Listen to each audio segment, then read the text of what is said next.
तिथंच थांब. माफ करा मला. तिथं चाळीत सगळ्यांसमोर माझी मान खाली घालून इथे एकटी माफी मागायला आलीयस? तुम्ही पाहिजे तर मला शिक्षा द्या. मी काय शिक्षा देऊ तुला? शिक्षा तर तू मला दिलीस तुझा पती होण्याची. मी सुरुवातीपासून सांगत होतो की माझ्या कुटुंबापासून लांब राहा, कारण मला माहित होतं की माझ्या कुटुंबातले सगळे एकसारखे आहेत आणि ते तुला सुद्धा त्यांच्यासारखं बनवतील. आणि जर का तू त्यांच्यासारखी झालीस तर मी तुझ्यासोबत नाही राहू शकत. निघून जाईत ना. नाही, असं नका बोलू. खाली या, माफ करा. मी बोललो ना निघून जाईत ना. बघा, म्या माझी हार मानते. माझी चूक आहे, पण खाली या.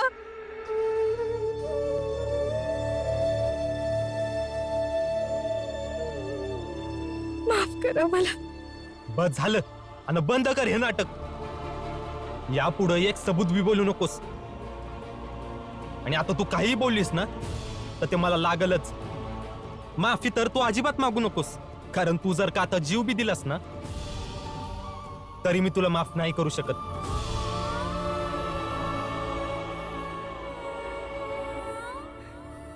पण यानंतर हे सिद्ध होणार ना, खऱ्या मनानं तुमच्याकडे माफी मागत होते. काय झालं ताई? तुम्ही नाही गेलात बाळाला शोधायला? अरे होय, तुमची तर समस्या आहे. असं पळत पळत नाही जाऊ शकत ना तुम्ही बाळाला शोधायला. तसं बी मी आणि तुम्ही एकसारखेच आहेत. तुम्ही बाळाला शोधायला जाऊ शकत नाही आणि मला शोधायला जायचं नाहीये. वय जिजाबाई, आपण दोघी एकसारख्याच आहोत, पर फरक सिर्फ इतकंच आहे की म्या पायानं लाचार हाय आणि तू तनानं, मनानं आणि आत्म्यानं लाचार हाय. होय, आणि ही समधी चाळीतली या कुटुंबाच्या नाटकामुळे लाचार आहे. एकदम बरोबर. प्रत्येक 10-15 दिवसात कोणी ना कोणी उठून बाहेर निघून जातं, मग समद कुटुंब त्याला शोधायला जातं.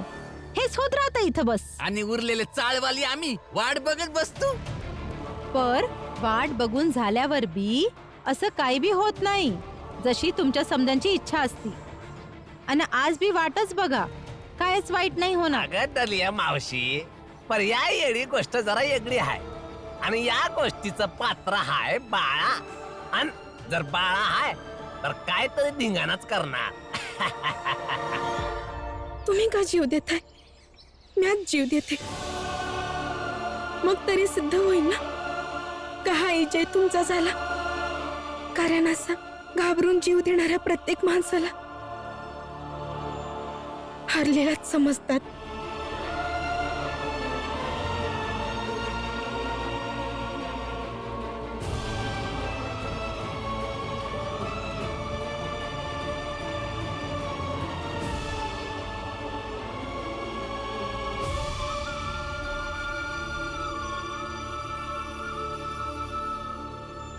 येडी झाली आहेस काय? अगं तुला समजत का नाही की तुझी जागा माझ्या आयुष्यात किती महत्वाची आहे. मी प्रेम करतो तुझ्यावर आणि तुझ्याशिवाय अपूर्ण आहे. चलित ना. नाही, सोडा मला. मला नाही जायचं. सोडा मला. सोडा मला. मला मरू द्या. तुम्हाला वाटतं ना की तुमच्या समजा अडचणींचे कारण मी आहे, तर मला मरू द्या. करुणा गब्बस. सोडा. मी बोललो ना तुला गब्बस म्हणून. असा कसा जीव देऊ शकतेस तू?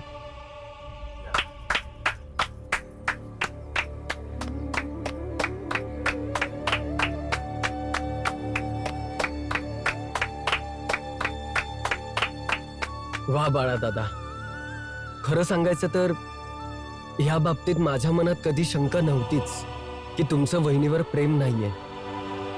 मला माहितीये तू वहिनीवर खूप प्रेम करतो आणि ह्यांच्याशिवाय जगू शकत नाही.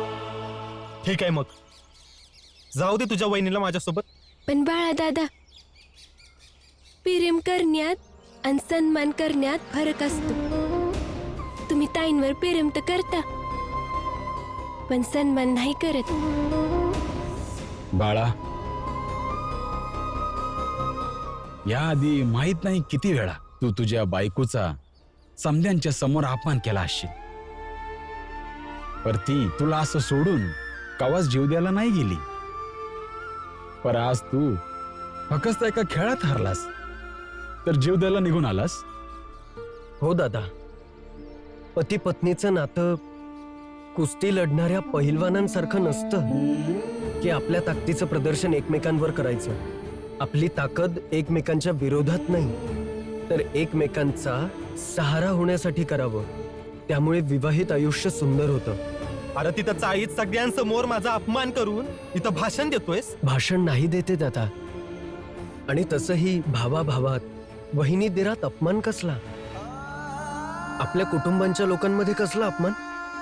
आणि तसंही पैजीमध्ये सर्व माफ आहे. चला त्याच चाळीत जाऊ आणि सर्व नीट करू. बाळा दादा, चाळीत चला ना. जर आता तुम्ही नाही आलात ना, इथनं म्या उचलून येईन. हो दादा, चल यावं लागेल तुला. चला घरी जाऊयात. हे बघ, चला सोडा की. मला. चल, हो चल. दादा चला. सोडा मला तुम्ही. चला चल चला घरी. बाळा दादा चला. भीम बाळा दादा, दादा चला चल. की.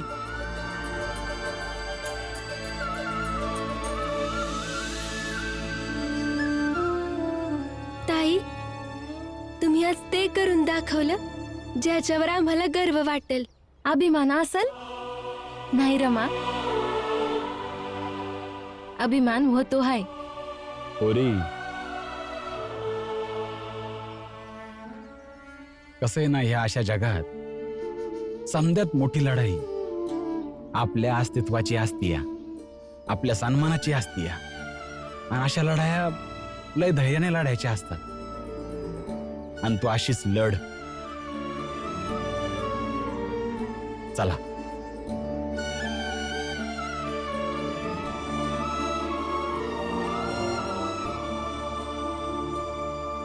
खरं सांगायचं तर मी पण विचार केला नव्हता की वहिनी दादाला हरवेल, पण असं झालं. आणि ह्याला मी चमत्कार नाही समजत. हे खरं तर बहिणीच्या मनात जेवढा राग होता तो एकत्रित झाला. अशक्य काम जर करायचं असेल तर सर्व ऊर्जेला केंद्रित करण्याची कला यायला हवी. मलाही माहित नाही की हे कसं होतं. सरांना नक्की विचारेन. ऐका ना बाळादादा, कधीपासून हितेश काका, जोकू काका, जनार्दन काकांसंग बसलेत. ते लोक परत वाईट साईड काय बोलू नये ज्यानं बाळादादा पुन्हा एकदा जीव द्यायला जातील. नाही बोलणार ते लोक, कारण त्यांना बाळादादा पाहिजे. बाळादादा पाहिजे म्हणजे रमा बाळादादाचा आधार घेऊन त्याचा वापर करून आपल्याला त्रास देण्याचा प्रयत्न करतील. आपल्याला हरवू इच्छितात कुठल्याही परिस्थितीत. बघ आता तू, ते वारंवार बाळादादाच्या पुरुषत्वाला उकसवणार आणि बाळादादा बहिणीसोबत वाईट वागणार आणि आपण त्रासून जाणार. येणाऱ्या दिवसांसाठी आपल्याला तयारीत राहायला हवं. बाळा, खूप वेळा होत की हत्ती पण मुंगीला घाबरून असतो, म्हणून त्यासाठी हत्ती काही जीव द्यायला जातो का? हं? वय, हे बघ बाळा, ही लय चांगली संधी आहे बाप. आजच्या इजेनंतर तुझ्या बायकोला आणि तिच्या बाजूने बोलणाऱ्या लोकांनी ह्याच वाटत असल का बास आता तर बाळा हरला आहे. आणि आता तर तिचा आत्मविश्वास आणि तिच्या अपेक्षा दोन्ही खूप मोठ्या झाल्या असतील. आणि मोठा आत्मविश्वास आणि मोठ्या अपेक्षांनी भरलेल्या व्यक्तीला हरवण्याचा आनंद खूप मोठा असतो बाला. वय, म्हणूनच म्हणतो बाळा उठ आणि तू या लढाईला बरोबरीच्या मार्गावर घेऊन जा. त्या मार्गापर्यंत जिथं आपल्या पुरुषांची ताकद समध्यासनीच माहीत पडेल आणि मग समध्या समाधात एकदम दरारा होईल.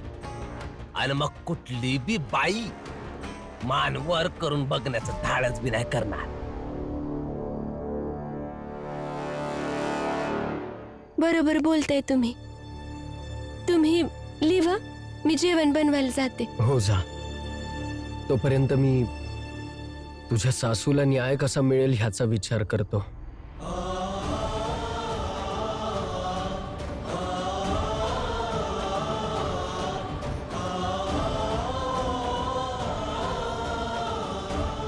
हे बी ना नुसतं दुसऱ्यांच्या अडचणीचाच विचार करत असतात. असं कोणी कसं असू शकतं? पण असेच आहेत भीमराव आंबेडकर.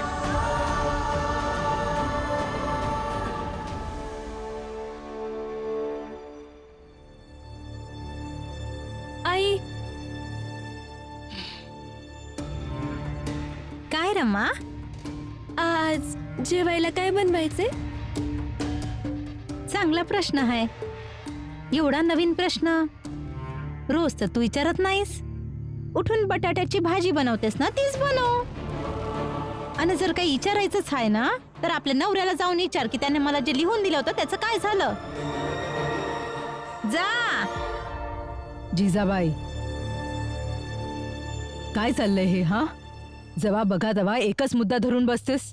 हा कागदाचा मुद्दा अजून किती वेळा काढत बसणार आहेस? बोलणार म्या. तो तुमचा भीम, त्याच्याकडे समद्यांच्या प्रश्नांचं उत्तर आहे, पण माझ्या नाही. आणि जेव्हा बी मी माझा मुद्दा काढते तेव्हा समधी घरची लोक त्याला टाळत बसतात. का? माझ्या बोलण्याला किंमत नाही हाय? आई, असं नाहीये. त्यात तुमच्या समस्येचा विचार करतायत. अरे तर मग काय नुसता विचारच करणार? आणि जर काही विचार केला आहे तर मला येऊन सांगणार कोण? कवा सांगणार? सांगणार ना.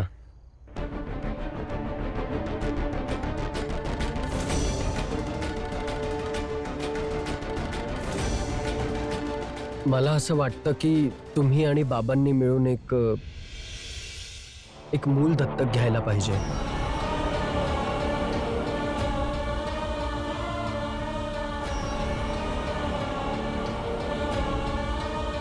ज्यामुळे तुमचं एक स्वतःचं कुटुंब तयार होईल. घ्यायला पाहिजे तुम्ही एक मूल दत्तक. डोकं फिरलं आहे का तुझं?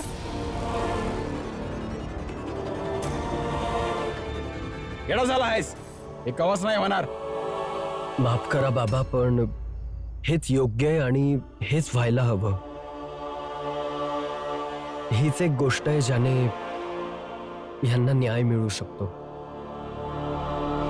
आणि मी ह्यासाठी काहीही करेन.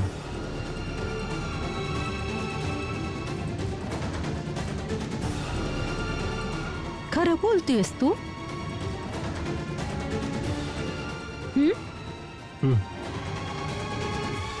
खूप विचार केल्यानंतर मी ह्या निर्णयावर पोहोचलोय. हाच एक मार्ग आहे जिथून तुम्हाला न्याय मिळू शकतो.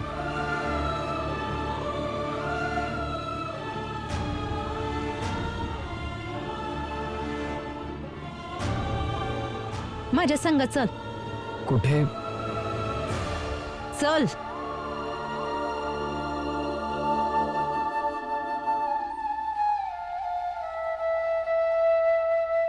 थांब रमा.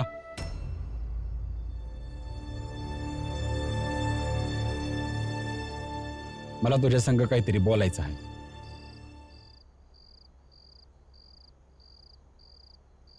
रमा, भीमला समजव की कुठल्या तरी गोष्टी गुंतागुंतीतच राहिल्या तर बऱ्या असत्या. कित्येकदा गुंतलेल्या गोष्टी सोडवल्या तर समज काही तुटत जातंय. माझं जिजाबाईचं नातं बी असंच काहीतरी आहे. गुंतून राहिला तरच ते बरं आहे.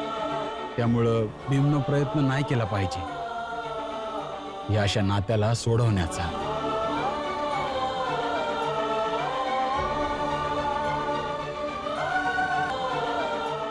बाबा, मला तुमची बाजू बी समजतीये आणि त्यांची बी. आणि मला दोघं बी आपापल्या जागेवर बरोबर वाटतंय.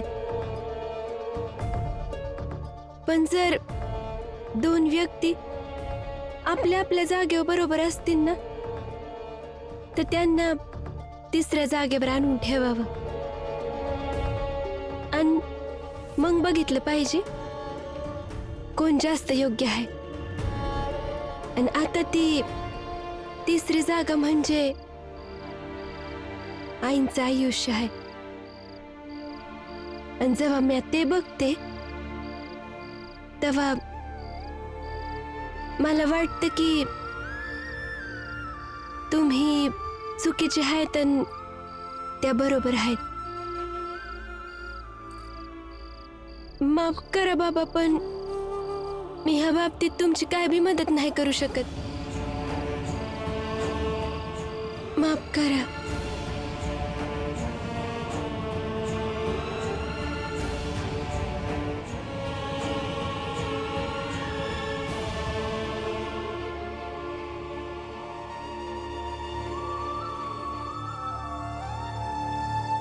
तुम्ही समधी जण खरं बोलत होता.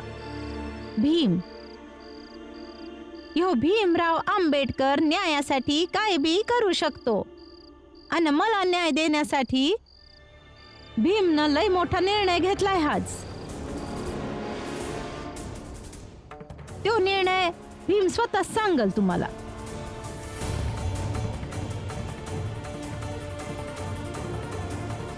सांग भीम, हे सर्व करणं गरजेचं आहे का? सांग भीम, सांग सगळ्यांना.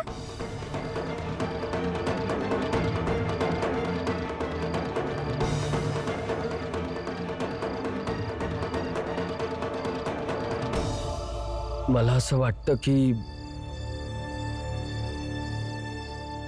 ह्यांनी आणि माझ्या बाबांनी मिळून एक मूल दत्तक घ्यायला हवं.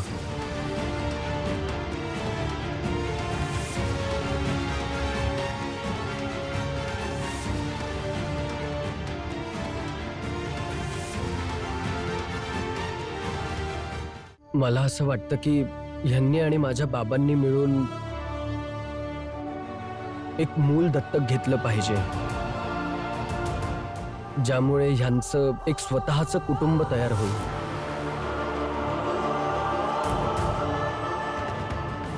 आणि नवीन कुटुंबाच्या निर्मितीसोबतच नवीन रूपात आयुष्यही बदलेल.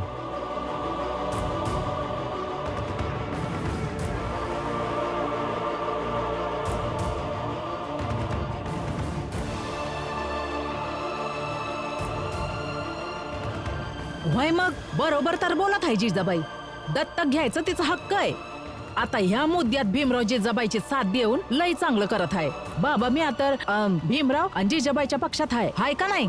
भीम तर अगदी खरं बोलत आहे. तर भीम असंच कर.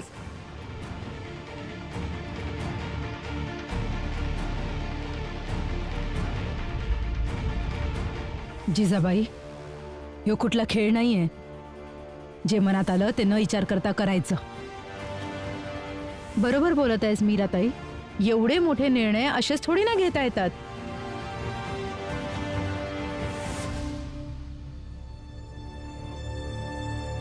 काय नाही, भीम अगदी बरोबर बोलतोय. आणि बाबा तर भीमच्या प्रत्येक निर्णयाशी सहमत राहिलेले आहेत. त्यांना तर याचा निर्णय मान्य करावाच लागल. नाही मान्य करणार, कुठल्याच परिस्थितीत नाही मान्य करणार.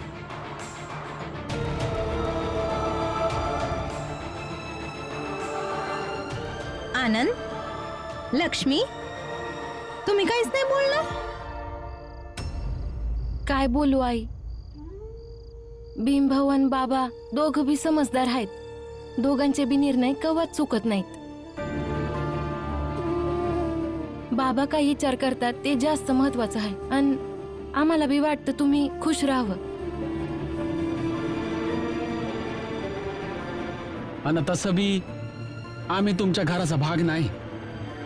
शेजाऱ्याला प्रत्येक मुद्द्यावर बोलायची गरज नाही. वय आनंद,